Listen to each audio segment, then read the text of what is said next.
Hello, welcome to the Viewpoint. I am Mudumboj. A leader has been defined as someone with social influence and can maximize the efforts of others towards the achievement of a goal. But, well, it all sounds so straightforward. But how does he or she do that? What qualities or elements do they possess to earn them such influence? In other words, are there lessons to leadership? When we examine the achievements of the great leaders of the past, are there any transferable takeaways in their example? My guest today, well, he needs no introduction. He will help me answer this. I'm a writer, historian, curator of museums. Wikipedia describes him as one of the most prolific historians in the country. And he's also the biographer of Per Sarr Njie, the Gambia's first chief minister between 1961 and 1962. He's no other than Mr. Houssem Cissé. Good evening. Thank you very much, Houssem. Yes. I'm happy to be back to this yes. exalted platform of yours. Yes, and I need to mention, of course, Director General of the National Council for Arts and Culture. Thank you. Yes, so my intro, I gave a sort of tentative, sort of, if you like, definition, as it were, of leadership as a way of framing. What do you think of my definition? I mean, it brings out to me three key elements, I feel. That social influence and working with others and then achieving your goals. What would you add to that? I think that is a very, very accurate summary of the qualities of a leader. Being able to navigate the social labyrinth, being able to deliver, and at the same time to add to that, being able to make the right decisions at the right time. The issue of decisiveness.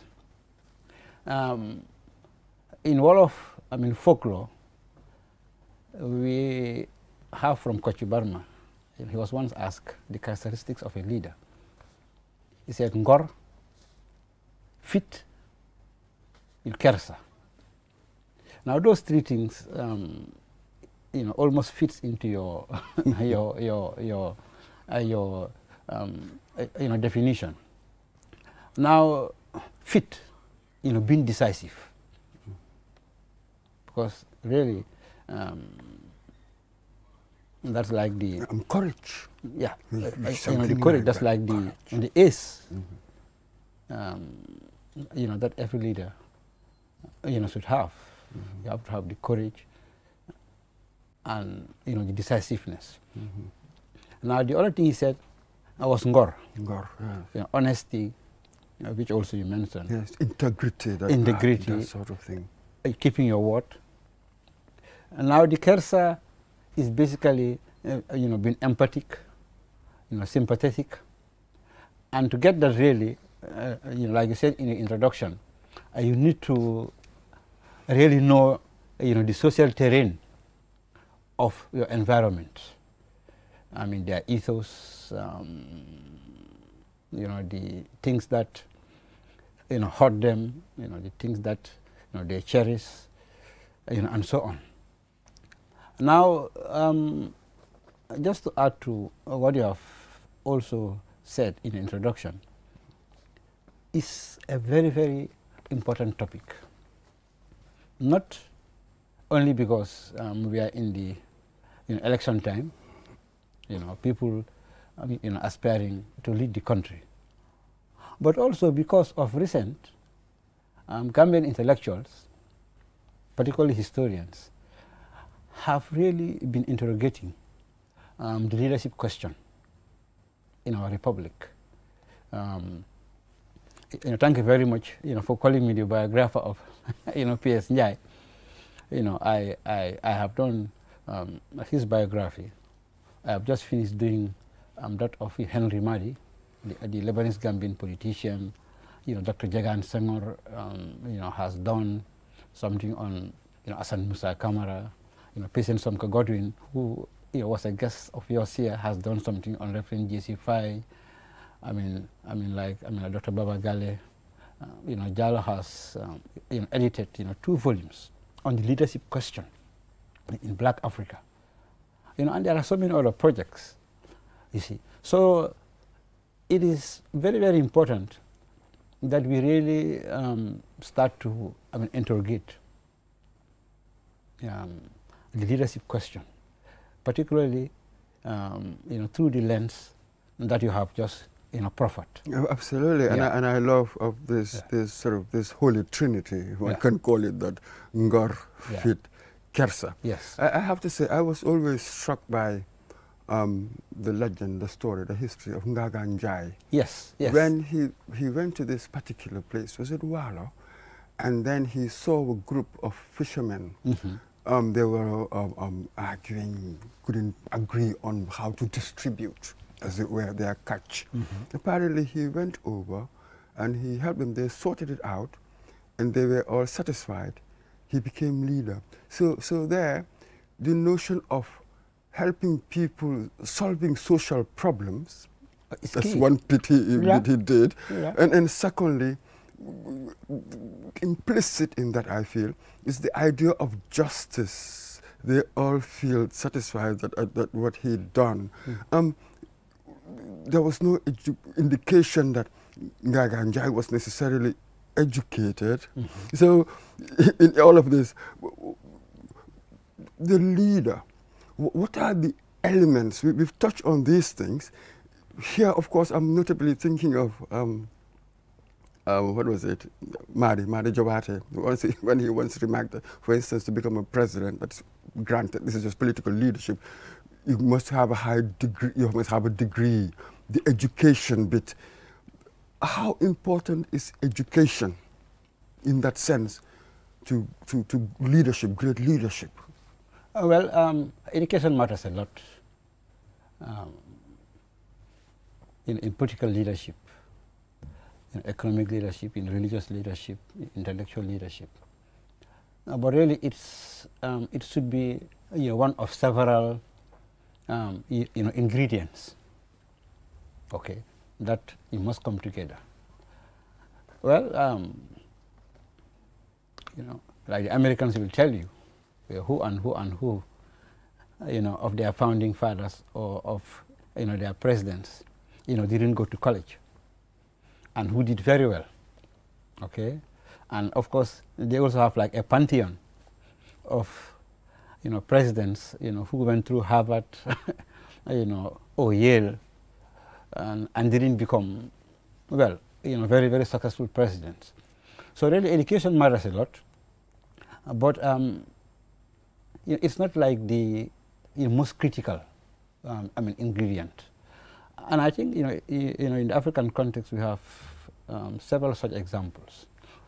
Of course, you had the well-educated, post-independence, like Nkrumah, like Robert Mugabe, who had all these degrees.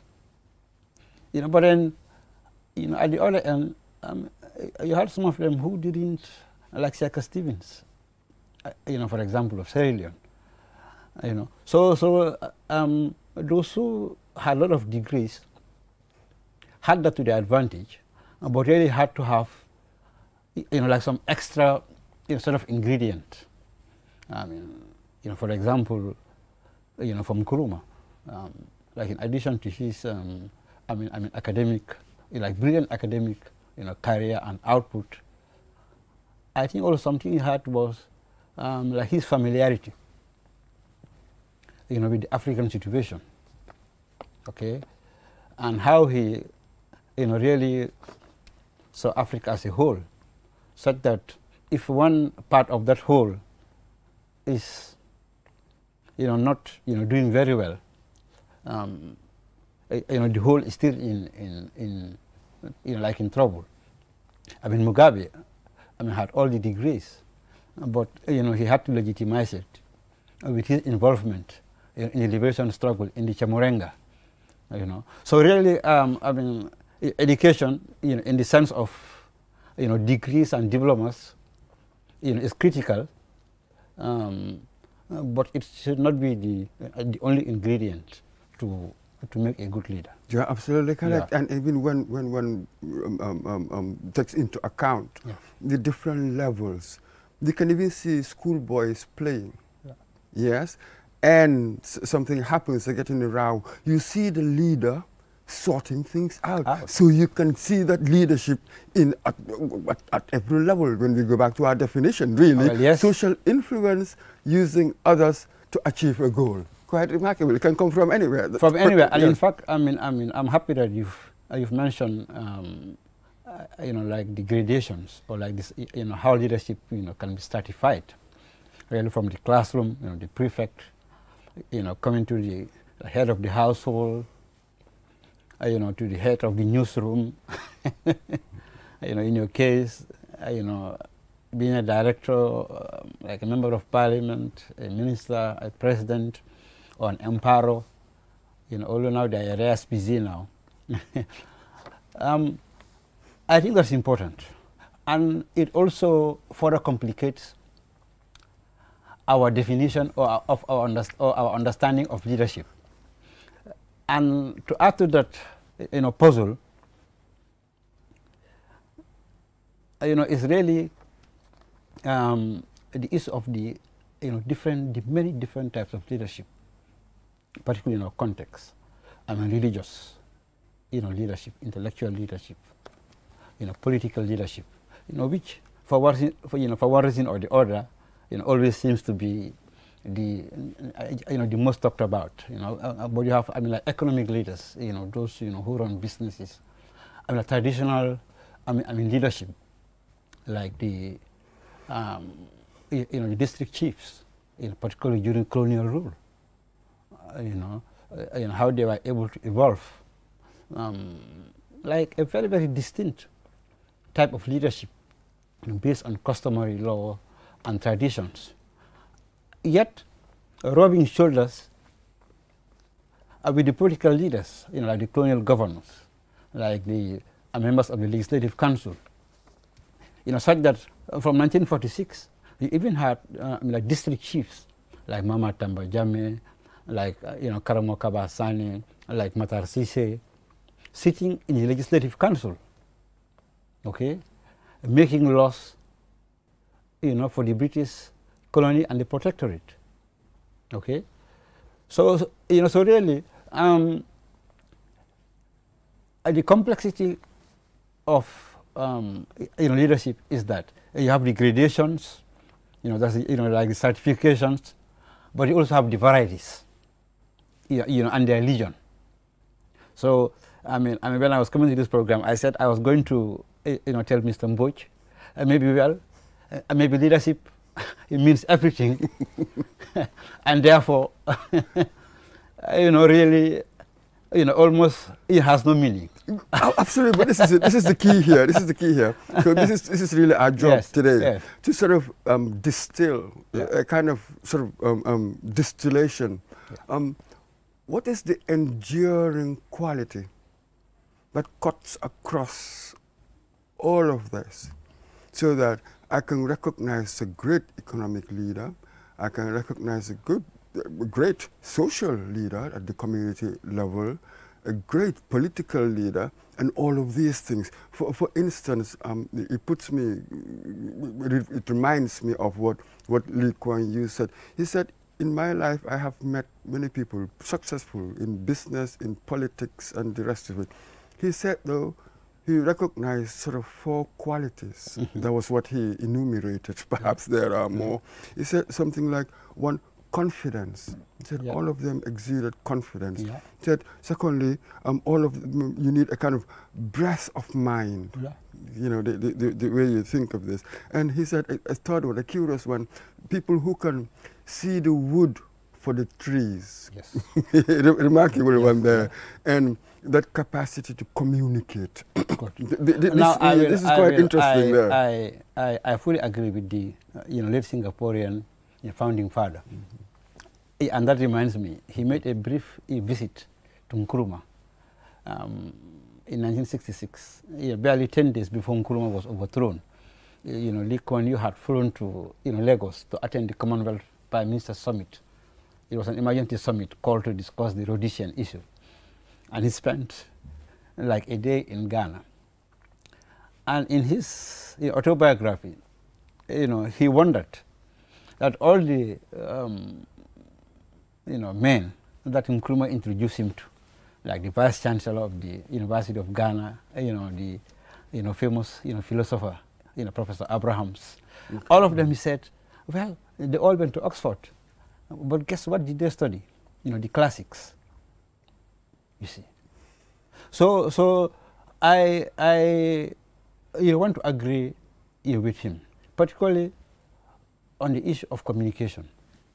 I think it's very, very important, for a leader, being able to articulate, intentions, plans, programs to the people you are leading.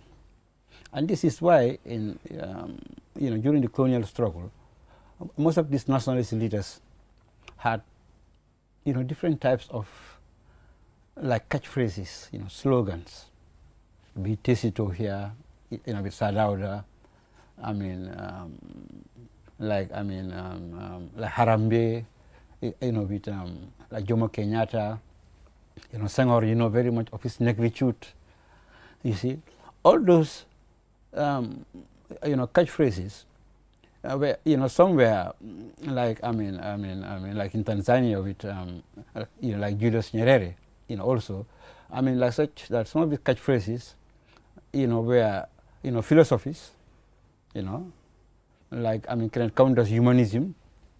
They are philosophies, like roadmaps, but at the same time, they were like cues. Are you in the media?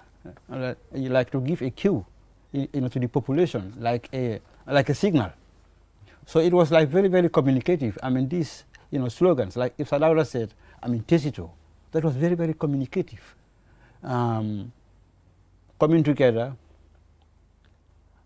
in confidence, tap your own local resources to take care of your peculiar problems, for the community. That's all about Tesito. Absolutely. You see, so that issue, like the late Singaporean, PM said, the ability to communicate. Like it didn't have to be like Sekou Touré's, harangues, yes. 3 hours of, absolutely, or like Fidel Castro's, 8 hours, long speeches. Like it didn't have to be that, but it could be as effective as a slogan like Tesito, a very, very effective way of communicating. Now, just to comment on the other, characteristic that Lee Kuan Yew, I mentioned as being the qualities of a great leader. I think the ability to mobilize also. This is why the founding fathers, who brought independence to Africa, succeeded. Really, that mobilizational, prowess. You see, being able to bring, people, of disparate origins, religion, language, all together. Somebody like Sekou Touré in Guinea, was a very, very, like he had very good, qualities, like mobilizational, like qualities, such that, Guinea with all its, very complex and complicated, ethnic, religious, stratifications, all of them came under the banner, of the RPG. Yes.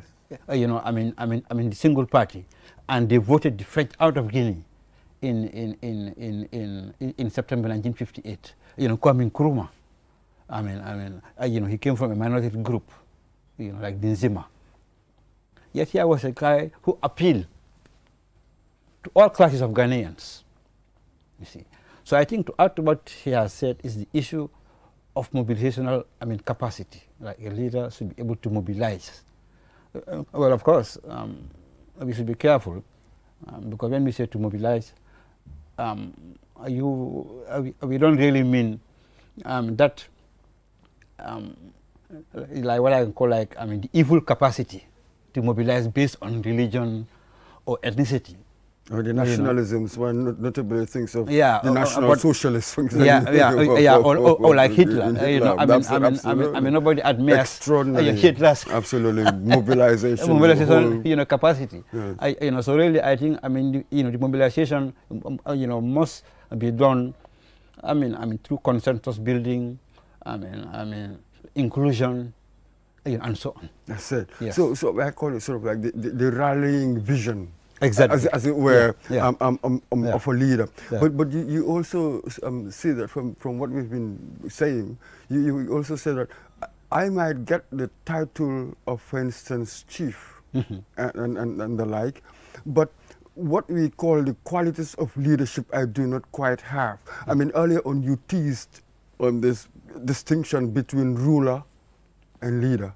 A very good question. So I wonder. And I have a very good Gambian example, Pierre Njai, whom you just mentioned, and I am happy to say that I am his biographer. He had a very, very exclusive attitude towards leadership.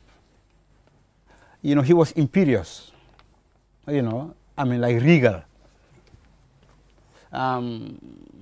His origins are from the rulers of like of Salom.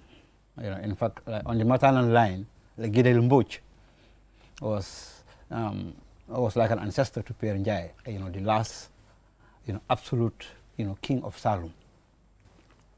So for P.S. Njai, leadership, had to be in the blood, and when you go through his speeches and his interviews, he didn't think that everybody can become a leader. He said, you have to be born, like within the milieu. Okay, you have to be like him, like aristocratic. With, like monarchical,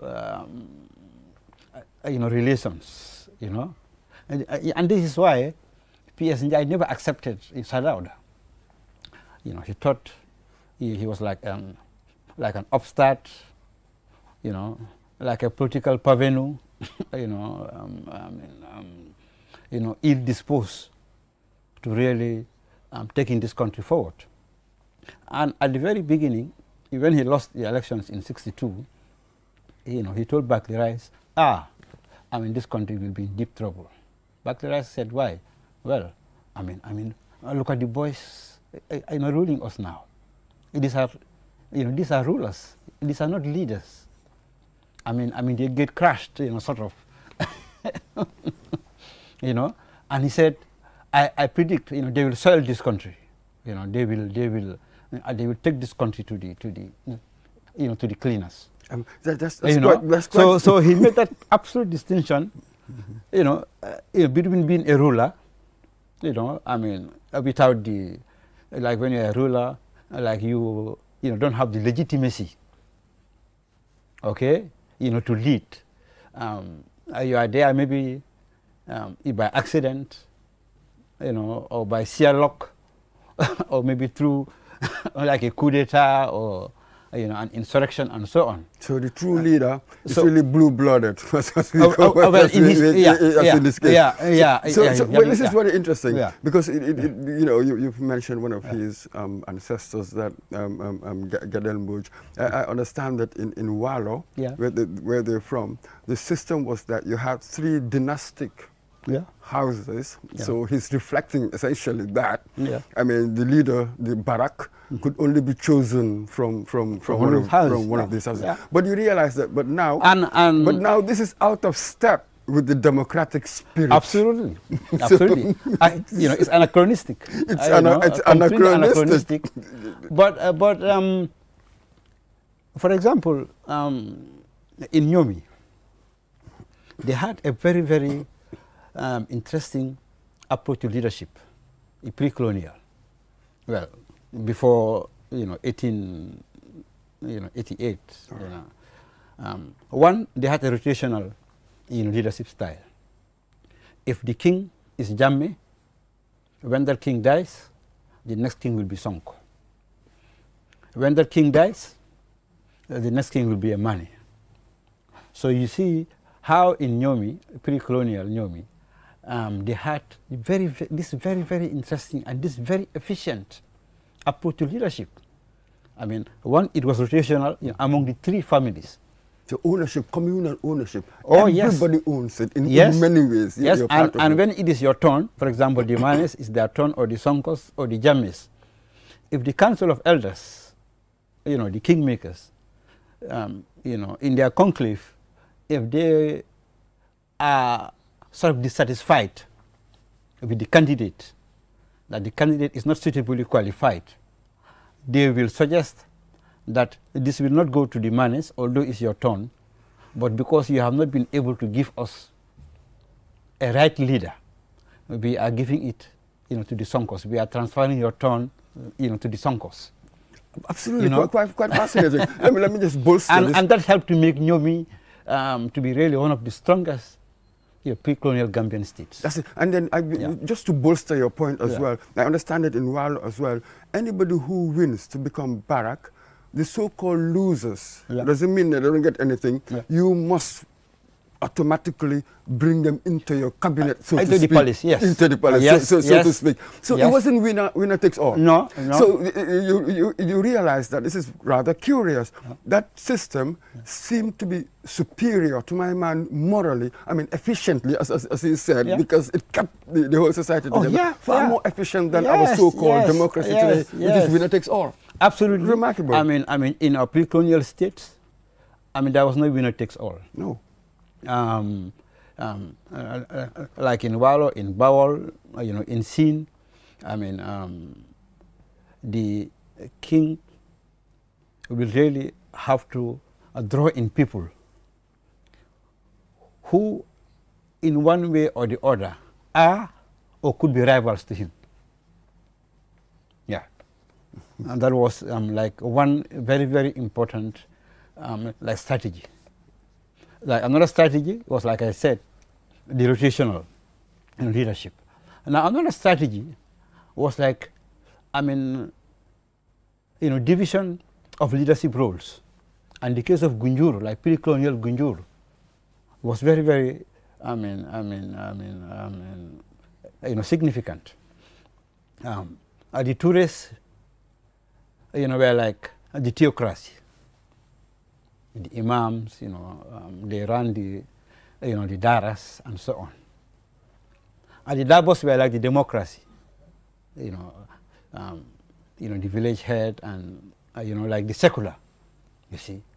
Such that if you look at the archival files on like the traveling commissioners, whenever they went to Gunjur, they were impressed, you see, by this arrangement that power did not lay in the hands of one family. It was spread, you see. And I think, these are, lessons which we can learn as we, develop our democracy. Absolutely. And strengthen our republic. And to me, it's quite fascinating how some of these traditional structures they set up. It echoes, as it were, what people have said from other places, as it were. For instance, do you know that while she was saying that, I was thinking of what Machiavelli, can you imagine, said in The Prince. Yes, In the state, when you have different centers of power, that's really perhaps when you can have a stable polity. It's almost like checks and balances. I tend to say that, for instance, when we take Senegal, you have different centers of power. Mouridism, that's powerful. The Tivaouane, the Sufis, they are powerful. So any president that comes, you have to listen to them. Absolutely. Whereas in societies where you have really one center of power, the capacity or the tendency for dictatorship to happen. Absolutely, absolutely. And coming back to the pre-colonial states, like in Jollof, the role of the Linguère was very powerful. I mean, like the Queen Mother. She was really an authority to herself. We talk about gender equality today. Such that I mean, you will have the king there, with his cabinet, and the Jewrings and the Farbas, and the Gelewals. But the Queen Mother too kept like a very, very close eye to the king, such that in the Jollof state, the king can never declare war without the Linguère signing off. You see, so just to reinforce how our pre-colonial states, had all the right ingredients to develop a balanced and inclusive leadership style.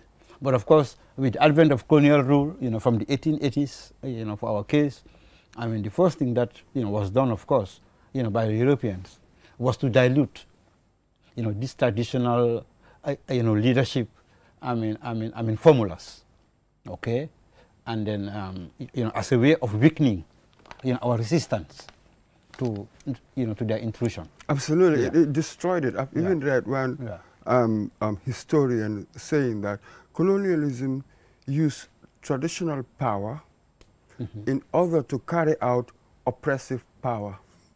Yes. So it really compromised it. Yes. It compromised so much. And Absolutely. Destroyed it. And the chiefs, the district chiefs, because my students always ask me, this idea of chiefs. I say, well, chiefs in our context, it's a strange phenomenon. Our societies, we didn't have chiefs.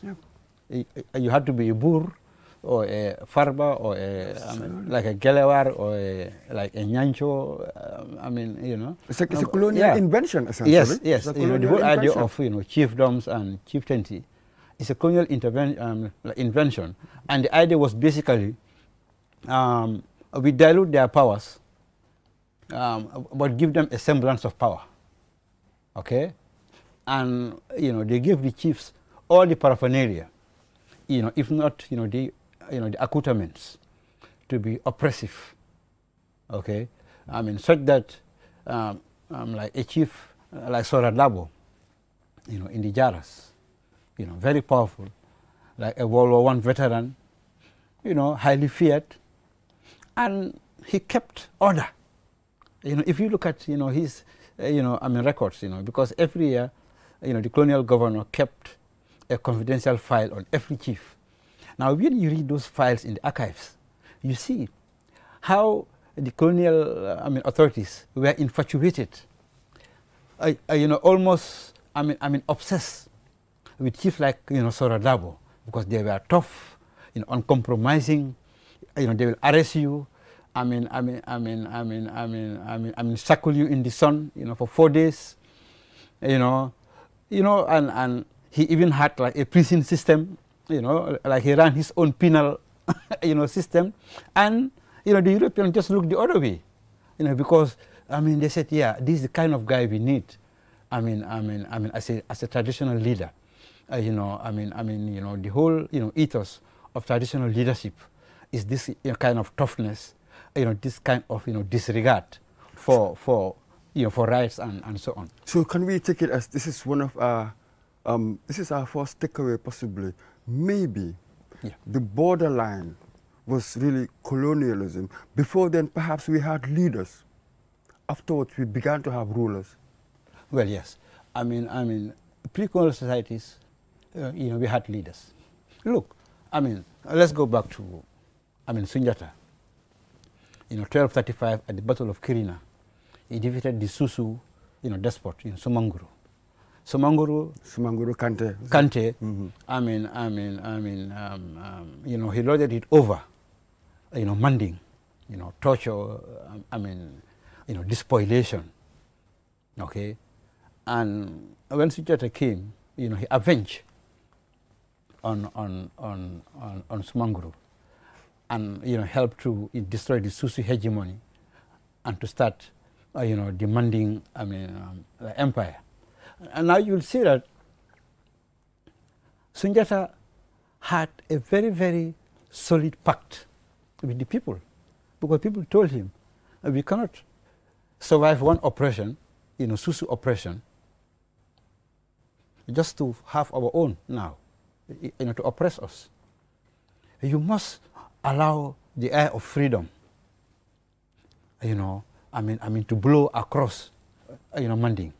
We have suffered too much. And there he had, individual freedom. Oh yes, and really he exhibited leadership qualities. He said yes. That's how he had. He encouraged, the charter. Promoting equality. In Manding, giving each of the families, like the CCs, you are the clergy. This, the other groups, you are the blacksmiths. This, you are the leather workers. So he had this leadership quality of working to build a fairly egalitarian society, on the basis, of Sumanguru's, like despotism. You see? So really, our pre-colonial societies had strong leaders who mobilized.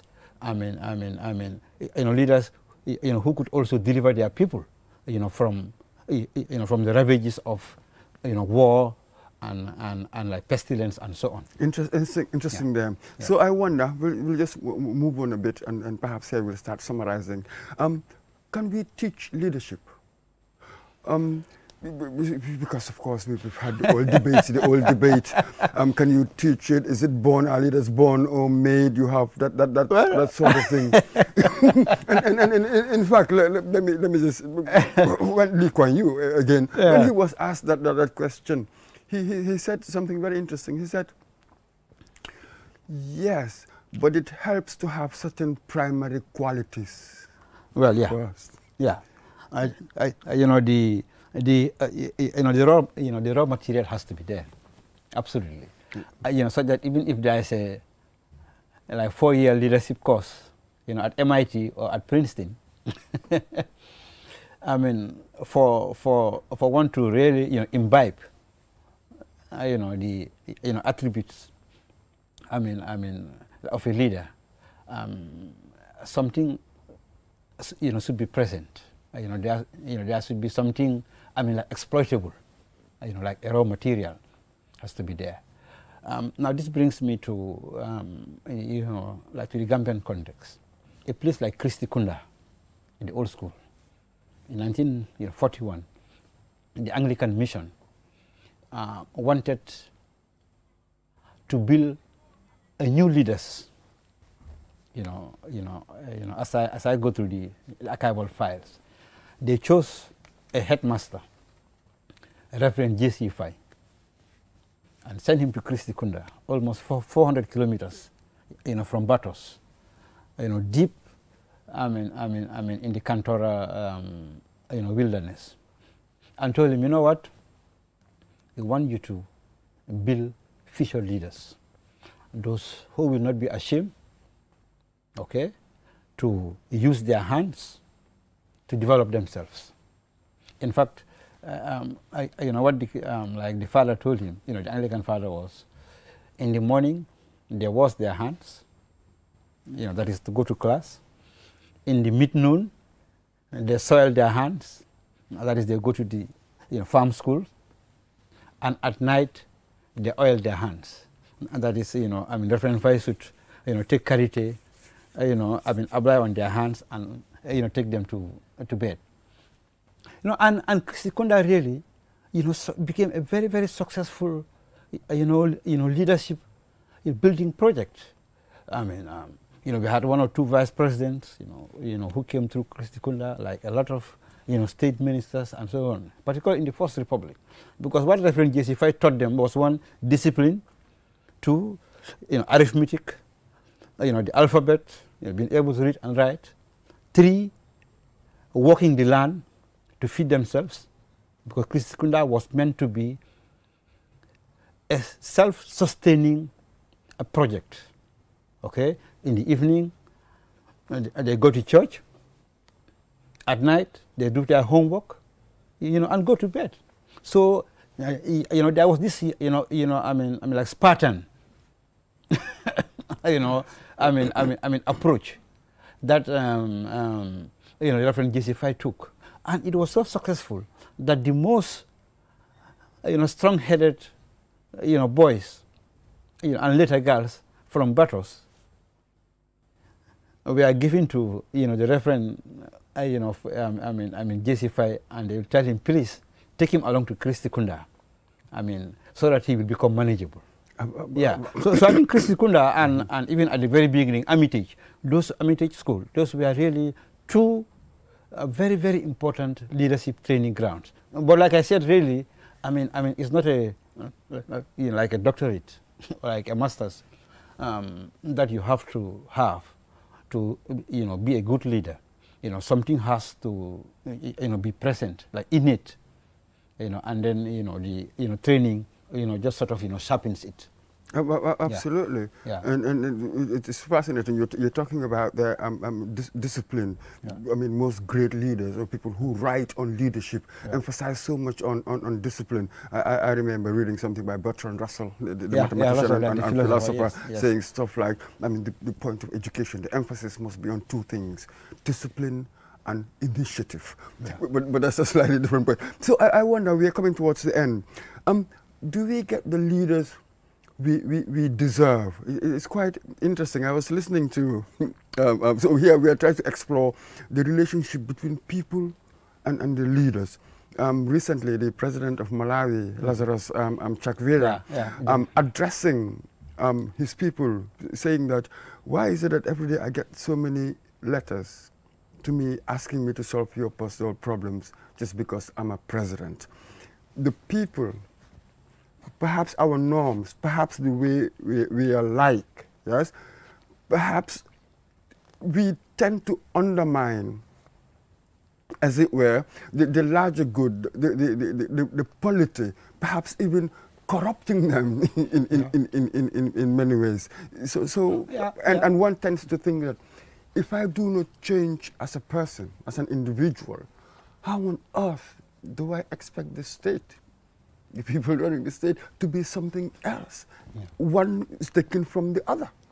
Absolutely, yes. In fact, sometimes there is this paradox, particularly in the post-independence African context, where the people elect leaders, which is like a wonderful right. It's like great, to be able to elect your leaders. And I think we are lucky in this country that we have always been able to do that, since the 1960s, unlike many other African countries. But in doing that, I quite agree. There's this subtle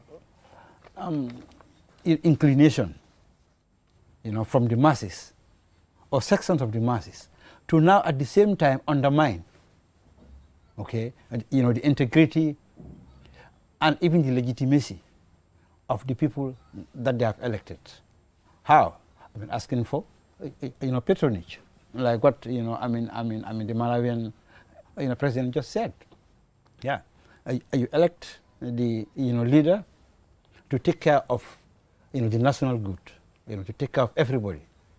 But behind people have like selfish agendas, which they push to the leader. And that's why he got so many letters, and most of those letters really asking for like personal aggrandizement, maybe like a scholarship, or like a car, a home, and so on. So that even when we elect them, in many cases, we really, start to undermine them, by inundating their time, and attention, and even, resources to take care of, selfish, individualistic, desires. So that the leader we elect, in the African context, instead of becoming like a leader for all, usually gets like hijacked. There's this cliche, which, we all use now, this issue of state capture, where a small segment, surround an elected leader, so as to milk, the state. You see. So now, well, the electors, become, like the destroyers. But, of the leadership. This is it. This is why I have to be honest here. I think I am a Democrat. You see, let me just begin. You look like one. Yeah, but I think sorry, you sound like one. but I'm really struck by the fact that democracy for a long time had a very bad name in the West, from Plato down, saying that democracy encourages demagoguery. Mm-hmm. And when I look at my situation here today, we see that generally Africa, since independence, elections sort of, they become a kind of contest, as it were, a kind of marketing contest, a packaging. You are packaging this kind of democracy we got from the West anyway. You are packaging something. So are we necessarily electing leaders or rulers? Because even the way we do democracy, there's a certain, it seems so carnivalesque. We go around drumming, clapping, wearing our T-shirts. Folkloric, yeah. That sort of thing. Yeah. So right now, I am not so sure. You see, I'm between the devil and the deep blue sea, as it were. It seems to me, even people like Lee Kuan Yew saying that, maybe to get certain development quickly, rapid, radical development, democracy doesn't necessarily add to it, because democracy is the art of compromise. It is a more conservative power, whereas development is a more radical power. So I will take democracy, but my development will be extremely slow. It can never be like a Kigami in Rwanda, for instance. Absolutely. And I think in most cases, particularly in Africa, we play to the gallery as far as this democracy business is concerned. Because those who lead us, or those who seek to lead us, are quite aware that for them to be able to go at the right pace, at the right speed, to remove poverty, to remove want, it cannot be a situation of consensus and compromise. Yeah, they know it. They know it. For example, now and then you have a hostile parliament, and the bills cannot pass through. Now and then, you are distracted, by the electoral calendar. You had like an incessantly, probing press, such that, those kind of distractions really can, slow down progress, particularly in the African context, where, roads need to be built, schools, we still need schools and, clinics and so on and so forth. But at the same time, well, you said this, what's the choice? We suffered colonial rule. And this was, what Sadauda used to say, because even people around him would, complain, oh, this democratic. He said, well, look, we suffered, close to 100 years of colonial oppression. now that we are independent, we cannot subject our people to the same oppression that the Europeans imposed on us, and we fought and removed. Absolutely. I have read 3 speeches by Sadauda, where he said something like that. That well, what's the option? Absolutely. It's just that I'm quite worried with the sort of electoral cycles that we have, which to my mind would tend to impose sort of short-term horizons, given that every 5 years have done so. So given that this is our situation, we're coming to the end now, given that this is our reality, what would you look for in a leader right now, given the situation? I mean, the traditional situation is gone. Now, what we've got right now, what would you look for in a leader? Well, first, I think a historical consciousness. I think it helps. Those who seek to lead this republic must be very, very conscious of the history of this country. It helps a lot, because many a times we think the policies and the programs that we are selling to the people are innovative and new, whilst in fact they had been tried before. Maybe in the 50s, maybe in the 60s, during the Jawara era, and so on and so forth. I think it helps for a leader to know the history of this country. Now, add to that even the geography of this country. And I think this is very, very important. Where are the islands? Where are the creeks? The tributaries? Where are the valleys? The highlands? It's also important. The breadth of mind. Oh yes, I mean, so that you know where is the best place to locate a project. Like which part of the river Gambia, has the mangroves. Where are the swamps? Where does the salt water, start, and where's the fresh water in the river Gambia? That kind of basic geographical knowledge is also important, because it really helps the leader to be able to situate, the projects and the programs at the right place. Of course, the issue of decisiveness, we spoke about that. It's critical, really. The courage to take the decision and to make sure that the decision taken is enforced. Because really, the issue of discipline is very, very important, and that comes when you have decisiveness. Look, there was a time in this country in the early 60s, we even had anarchists, like this youth group, like Fansoto, like Tonya. These were like anarchists. They didn't believe in any leadership. They thought new independent Gambia should just be just like the Bader Meinhof, wanted, in Germany in the 70s, so that, that idea of being decisive also, I think, is important for a leader. And of course, I really have to come back to my point. The charisma in being able to mobilize people. I think that's very, very important. I think all this talk about, Lumumba, Sankara, Sekou Touré, Nkrumah, I think their, selling point was charisma, that mobilizational, wizardry. If you want a huge country like Congo, okay, and within 1 year, Lumumba was able to have everybody on board, behind his MNC party, and was able to give independence to Congo on 30th June 1960. Absolutely.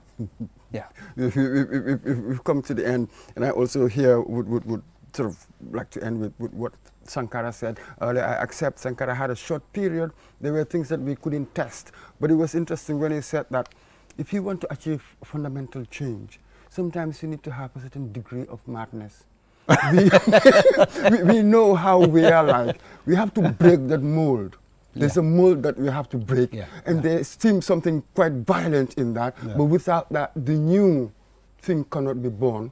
And we knew that we want to create a new Africa. Yes, absolutely. We can't go into it, but thank you very much. The key takeaway integrity goes to the heart of being a leader. Absolutely. Otherwise, you're merely a ruler.